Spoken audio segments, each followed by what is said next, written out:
Bem-vindos ao programa de capacitação e aprimoramento em arboviroses da Sociedade Brasileira de Dengue e Arbovirose, entidade constituída por médicos e outros profissionais de saúde, como enfermagem, profissionais de farmácia, entomólogos e biólogos, todos com o objetivo de se aprofundar no estudo das arboviroses. Há 30 anos temos no Brasil a circulação do vírus da dengue. Há 6 ou 7 anos, epidemias maciças de chikungunya. Há 2 anos temos visto a epidemia de Zika, com todas as suas repercussões em termos de malformação fetal. E temos agora o espectro que nos assombra da febre amarela, com a sua capacidade, o seu potencial de urbanização.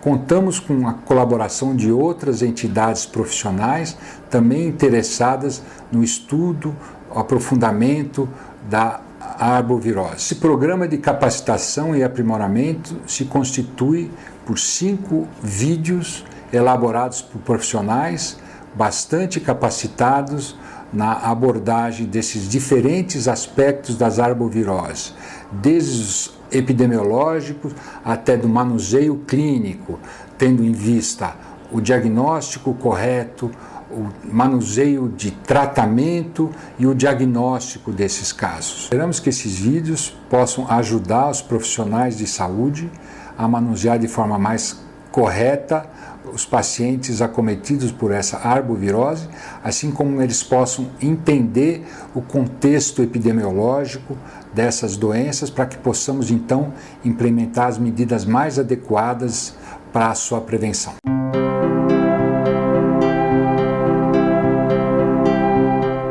O tratamento das arboviroses em questão, dengue, zika e chikungunya, é basicamente sintomático, com intervenções regidas pela presença de sinais de alarme. Os casos de suspeita de dengue podem ser classificados em 4 grupos de acordo com a gravidade do quadro.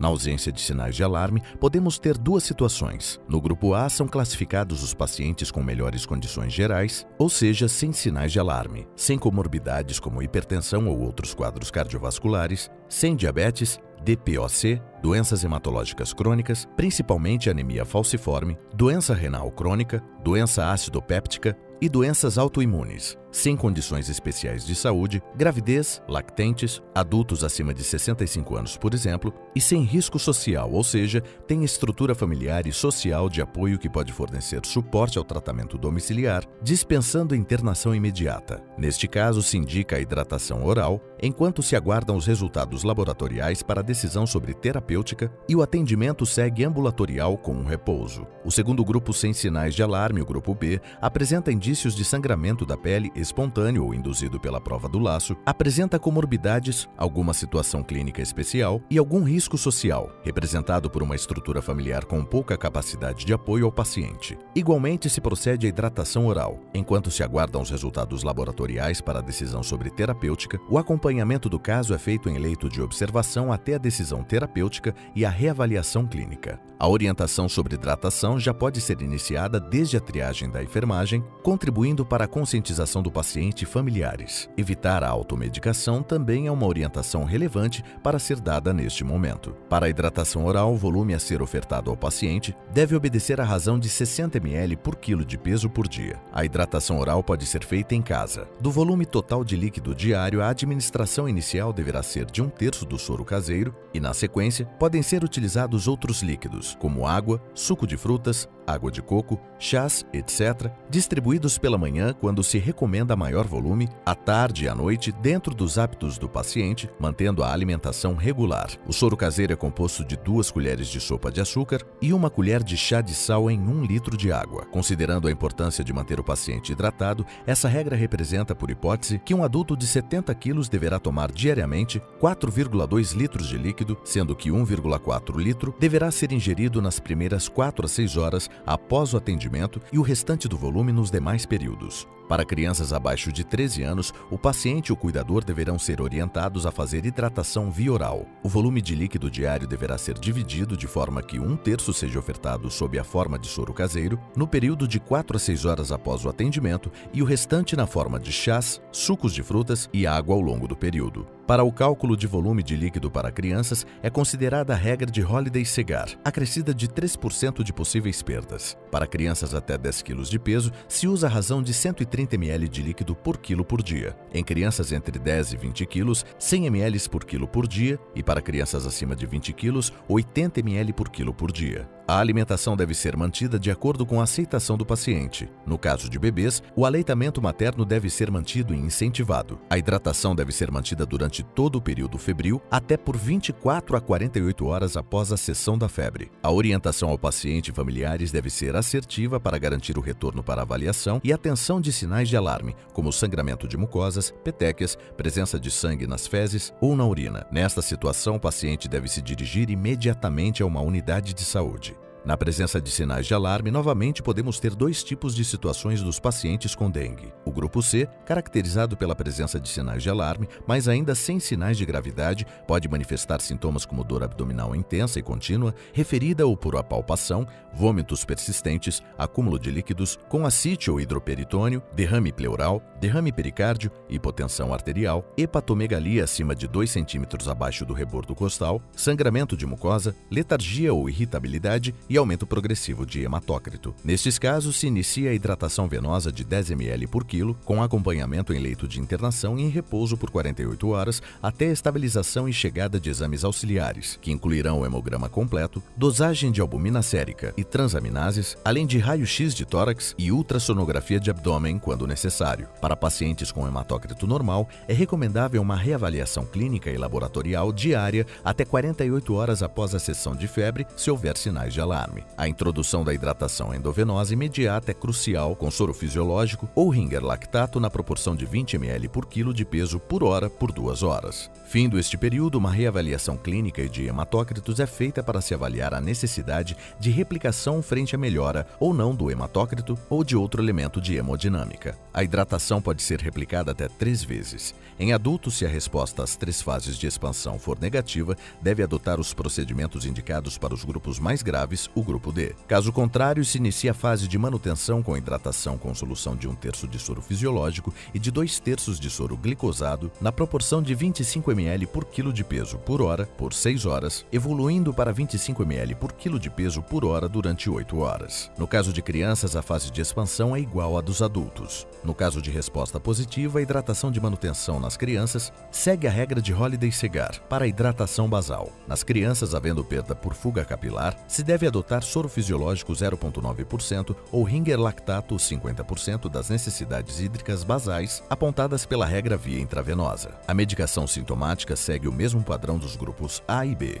Já o grupo D inclui pacientes com casos graves de dengue, caracterizado por extravasamento importante de plasma sanguíneo, levando ao choque com taquicardia, pulso fraco ou filiforme, enchimento capilar lento, mais que 2 segundos, pressão arterial convergente menor que 2 pontos entre a sistólica e a diastólica, frio nas extremidades distais, traquipneia, redução importante no volume de urina ou oligúria menor que 1,5 ml por quilo por hora, acumulação de líquidos com insuficiência respiratória e, na fase tardia, cianose. Ainda são observáveis os casos de dengue hemorrágica com sangramento sério e comprometimento grave dos órgãos. Nestes quadros, deve-se proceder à internação do paciente em UTI e início da reposição volêmica, iniciando imediatamente a fase de expansão rápida parenteral. Em pacientes adultos, se pronuncia uma veia calibrosa ou via acesso parenteral com solução salina isotônica ou Ringer lactato na proporção de 10 ml a 20 ml por quilo de peso em até 20 minutos, repetindo por até 3 vezes e acompanhamento cuidadoso. A reavaliação deve ser feita a cada 15 a 30 minutos, incluindo verificação de taxa de hematócrito a cada 2 horas pós-hidratação, além do balanço hídrico. Conforme se observam melhorias na hemodinâmica do paciente, com redução da hemoconcentração, aumento da pressão arterial, aumento da diurese e firmeza do pulso cardíaco, é possível possível reduzir a hidratação para 30 ml por quilo por dia. Com a estabilidade hemodinâmica recuperada, hematócritos no limite normal, frequência cardíaca estabilizada e firme, com diurese maior que 0,5 ml por quilo de peso por hora, pode-se então evoluir para a manutenção da hidratação por 24 horas, com solução glucofisiológica na proporção de 1:1, com 480 ml de solução glicosada a 5% junto a 22,5 ml de solução salina a 20%. Porém, a evolução pode ser negativa, trazendo riscos. Na ocorrência de instabilidade hemodinâmica, caracterizada por persistência ou aumento na hemossedimentação,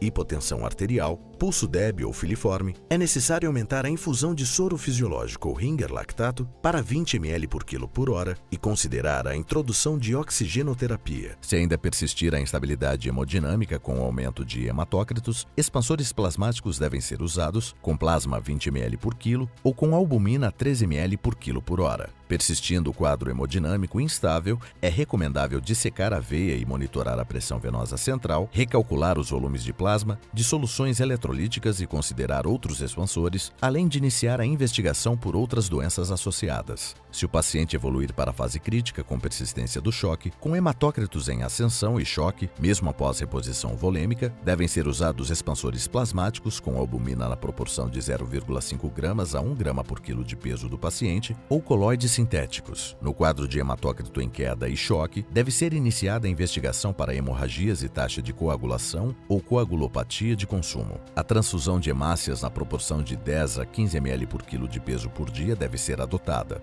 O monitoramento da coagulopatia de consumo indica a necessidade de introduzir plasma, vitamina K ou crioprecipitado. A transfusão de plaquetas deve ser considerada quando há sangramento persistente não controlado, mesmo com a correção dos fatores de coagulação ou depois do choque, ou com trombocitopenia e INR, ou tempo da protrombina, maior que 1,5 vezes o valor normal. Nesses casos, a transfusão de sangue e o monitoramento da concentração de plaquetas são indicados nos casos de suspeita de risco de coagulação. Num quadro de pior ou não resposta do quadro, se deve lançar mão da hiperidratação e monitorar de perto os sinais de insuficiência cardíaca congestiva, sinalizada pela frequência cardíaca acima de 100 batimentos por minuto, terceira bulha, estertores pulmonares bolhosos e hepatomegalia. Nestes casos, os diuréticos devem ser introduzidos. Há situações nas quais o hematócrito está em queda, com resolução do choque e ausência de sangramentos. Mas mesmo assim, outros sinais de gravidade são referidos, como desconforto respiratório ou insuficiência cardíaca congestiva. Deve-se investigar a ocorrência de hiperidratação, diminuindo a infusão de líquidos, introduzindo diuréticos e drogas inotrópicas para regularizar os batimentos cardíacos. A hiperidratação deve ser reduzida ou suprimida se o extravasamento plasmático cessar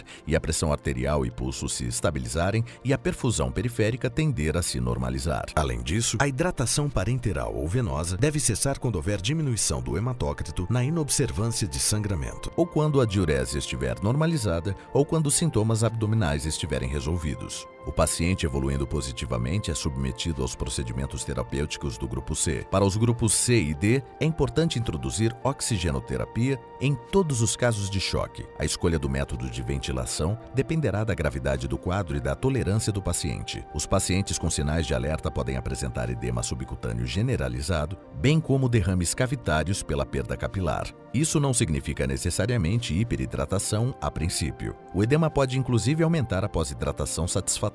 O acompanhamento da reposição volêmica é feito pela contagem de hematócritos, pelas taxas de diurese e pelos sinais vitais. Nos pacientes do grupo C e D, os métodos invasivos devem ser evitados. No tratamento de um choque compensado, é aceitável o emprego de um catéter periférico de grande calibre, ao invés de uma toracocentese, por exemplo, mas podem haver situações especiais. Entre as crianças, numa situação na qual o acesso vascular não for rapidamente conseguido, a punção intraóssea pode ser uma escolha para administrar líquidos e medicamentos durante a reanimação cardiopulmonar, RCP, ou durante o tratamento do choque descompensado. O monitoramento hemodinâmico, como oxometria de pulso, é desejável, mas com casos mais desafiadores, como pacientes graves, descompensados de difícil manuseio, os benefícios do monitoramento invasivo, como pressão arterial média, PAM, pressão venosa central, PVC, ou oximetria venosa, SVCO2, podem ser mais importantes que os eventuais riscos. O tratamento sintomático da febre e dor deve ser por via oral, se evitando a via intramuscular. Dipirona sódica. Adultos, 20 gotas ou um comprimido de 500 mg até de 6 em 6 horas. Crianças, 10 mg por quilo por dose, até de 6 em 6 horas, respeitando a dose máxima recomendada para peso e idade. Gotas, 500 mg por ml, 1 ml igual 20 gotas. Solução oral, 50 mg por ml. Supositório pediátrico, 300 mg por unidade. Solução injetável, 500 mg por ml. Comprimidos, 500 mg por unidade. Paracetamol, adultos, 40 a 55 gotas ou um comprimido de 500 a 750 mg até de 6 em 6 horas. Crianças, 10 a 15 mg por quilo por dose até de 6 em 6 horas, respeitando a dose máxima para peso e idade. Gotas, 200 mg por ml, 1 ml igual 20 gotas. Comprimidos, 500 a 750 mg por unidade. Em situações excepcionais para pacientes com dor intensa, pode-se utilizar nos adultos a associação de paracetamol 500 mg a fosfato de codeína 7,5 mg até de 6 em 6 horas. Não utilizar doses maiores que a recomendada pelo fabricante. Atenção! Os salicilatos, como o AS, são contraindicados e não devem ser administrados, pois podem causar ou agravar sangramentos. Os anti-inflamatórios não hormonais, cetoprofeno, ibuprofeno, diclofenaco, nimesulida e outros, e as drogas com potencial hemorrágico não devem ser utilizados. O paracetamol difere dos demais antitérmicos anti-inflamatórios não hormonais quanto à potência relativa como inibidor da COX periférica e central. A ação periférica reduzida do paracetamol está associada a um menor efeito anti-inflamatório, bem como a menor toxicidade gastrointestinal e renal e a ausência de interferência direta na adesão plaquetária. A lesão hepática, sua principal queixa quanto à toxicidade, é considerada dose dependente, associada à superdosagem intencional ou acidental, devido à falta de conhecimento quanto à presença de substância em diversas conformulações de efeito analgésico. Este perfil de segurança fez com que o paracetamol seja considerado o agente antitérmico de escolha, principalmente nas situações clínicas nas quais possa haver comprometimento da adesão plaquetária ou da crase sanguínea. Diversos estudos, principalmente com a população pediátrica, demonstraram um efeito antitérmico do paracetamol semelhante a outras medicações anti-inflamatórias. A Organização Mundial da Saúde e as diretrizes para o tratamento na Ásia consideram o ibuprofeno contraindicado no tratamento de casos de dengue. O ibuprofeno é um anti-inflamatório não hormonal que tem uma ação antitérmica periférica considerada útil para alguns clínicos. Todavia, um estudo com 84 mil crianças demonstrou que sua ação antitérmica é equivalente à do paracetamol, mas sem a segurança deste, visto que no estudo com as crianças houve casos de hemorragia digestiva em 4 crianças tratadas por 3 dias com ibuprofeno. O uso de ácido acetil salicílico é altamente contraindicado devido à forte associação desta substância com a redução da adesão plaquetária, aumentando o risco de complicações hemorrágicas da dengue. Por isso é importante que o paciente informe seu médico sobre o uso regular dessa substância quando houver suspeita de dengue. O ácido acetil salicílico tem residual duradouro no organismo, portanto não há benefício em suspender a medicação após o início dos sintomas da dengue.